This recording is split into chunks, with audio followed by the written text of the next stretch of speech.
سلام البنات، واش راكم؟ ان شاء الله تكونوا بخير. جمعه مباركه. ومع بدايه الفيديو ما ننساوش نصلوا على حبيبنا المصطفى عليه افضل الصلاه والسلام. طلعت عليكم بهذا الفيديو يعني القصير. حبيت نجرب هذه الخلطه للبنات اللي راهي دايره حاله في اليوتيوب، خلطه لتنظيف الاواني. كنت نجربها مع خوياتي ونعطيكم يعني رايي فيها بصراحه. تجيبي اي صابون عندك، صابون طرف يعود بقايا قاع ديالك، تسكري في جهه وديرها في كسرونه وتضيفي لها ماء سخون. للامانه البنات ضيفوا لها قشويه يعني ماء سخون. انا كنت هنا ضفت كميه كبيره وللاسف يا البنات القوام تاعها ما جانيش كريمه، يعني على شكل كريمي. درتها فوق النار حتى ذبناها هذاك الصابون، ومن بعد ضفت لها ملعقه تاع خميره الخبز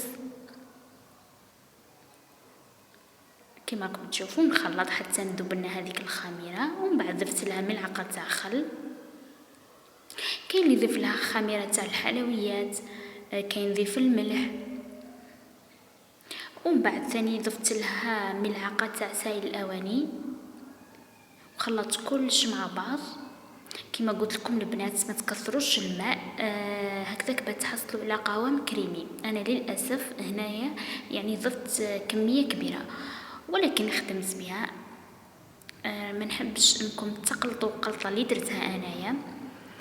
وللامانه يا البنات كي جربت هذه الوصفه ما نكذبش على خياتي نقول لك باللي ما ديريش مجهود ولا لا نقول لكم وصفه خياليه ولا لا يعني تعري ليدياتك وتحكي، يعني هذه تساعدك فقط.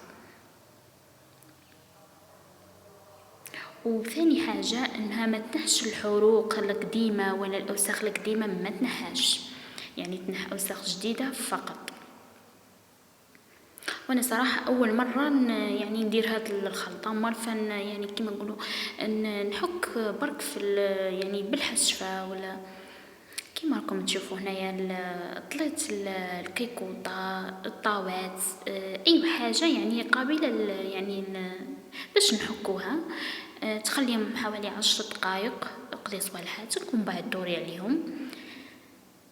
كما قلت لكم البنات شوفوا القوام جاني شويه سائل. هنا جبت هذه الحشفه يا البنات راهي دير ب10,000 يعني علبه، فيها ياسر من هذول وتبقاي تحكي. انا كنت قبل صراحه نستعمل الحشفه هذه فقط بدون يعني خلطه، ولكن كي شفتها في اليوتيوب قلت والله نجربها بالك يعني تساعدني، ولا يعني لقيت شويه نتيجه، لكن ما هيش اللي واو.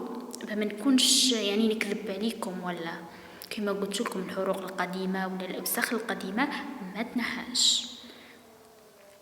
ونبقى نحك يعني في الكيكوطه بهذا الشكل، وساعه يعني لوحوا الماء هكذاك باش تبان لكم بلاصه اللي نقيتوها والبلاصه اللي والو.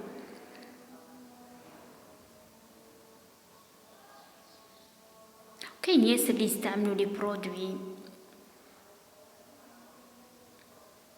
ماذا بكم البنات تستعملوا ليكو هكذاك تحافظوا للايدي تاعكم.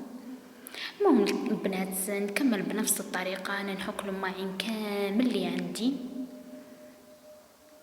انا هذا الفيديو درته برك يعني كتحفيز للبنات، هكذاك بتنوضي يعني تقصلي معناتك وتوجدي بما انه شهر رمضان راه على الابواب، ان شاء الله يدخلوا علينا بالصحه والهنا يا رب.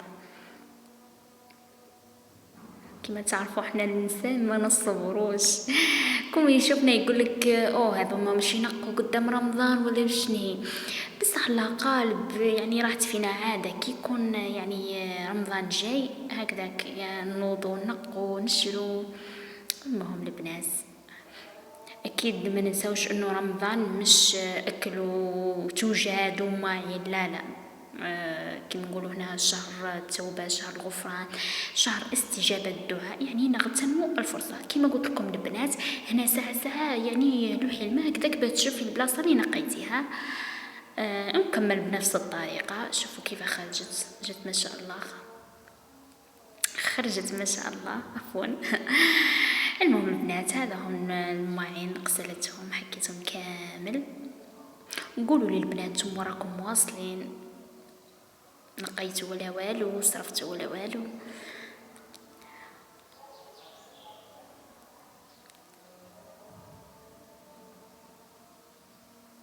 شاء الله يكون هذا الفيديو كما قلت لكم كتحفيز للبنات اللي مازال يعني ما نقاوش، وان شاء الله تكونوا ديتوا فكرة. السلام عليكم.